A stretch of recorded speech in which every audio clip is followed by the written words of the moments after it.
Berita pemecatan Dr. Terawan dari Ikatan Dokter Indonesia yang baru saja terjadi mengejutkan kita semua.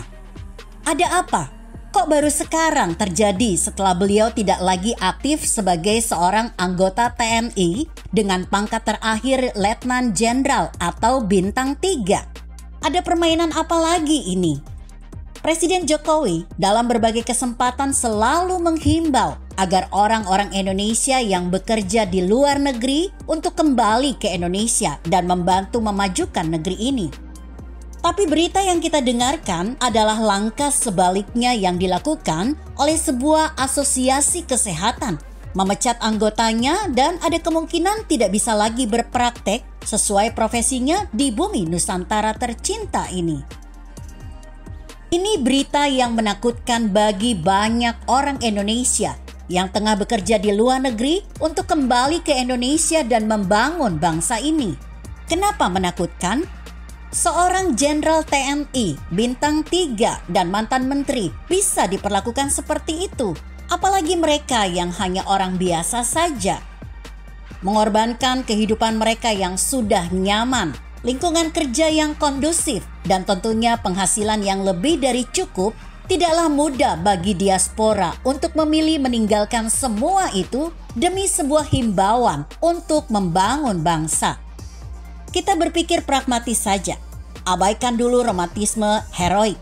Bagi Dr. Terawan, pemecatan yang dilakukan oleh ID tadi mungkin saja meringankan langkahnya untuk meninggalkan Indonesia dan menerima tawaran dari banyak lembaga di luar negeri agar beliau bergabung.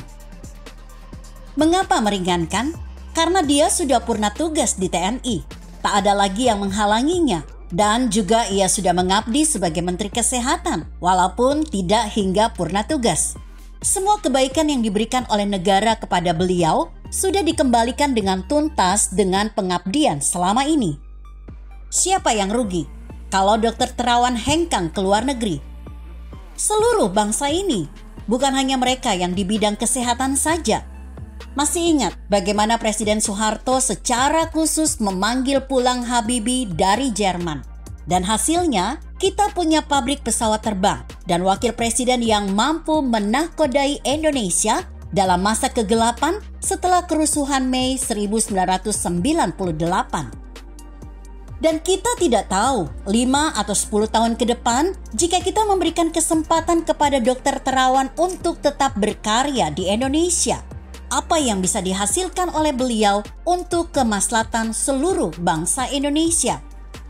Mungkin ini adalah saat yang tepat untuk mereformasi ID dengan lebih mengedepankan organisasi profesi dokter lainnya yang didirikan pada tanggal 29 April 2005 di Jakarta, yang mana dalam pasal 7 Undang-Undang Praktek Kedokteran nomor 29 tahun 2004 UU PK memiliki kewenangan untuk menyetujui dan menolak permohonan registrasi dokter dan dokter gigi, menerbitkan dan mencabut surat tanda registrasi, mengesahkan standar kompetensi, melakukan pengujian terhadap persyaratan registrasi dokter dan dokter gigi. Nama dari badan ini adalah Konsil Kedokteran Indonesia yang langsung bertanggung jawab kepada Presiden. Mudah-mudahan Dr. Terawan belum mutung dan memilih meninggalkan Indonesia. Biarkan ID menolak karena ada KKI yang menerima. Semoga. Artikel ini ditulis Heri Setiawan di kompasiana.com. Jika Anda berpendapat lain, tuliskan komentar Anda di bawah ini. Saya Emma, Karisma 90.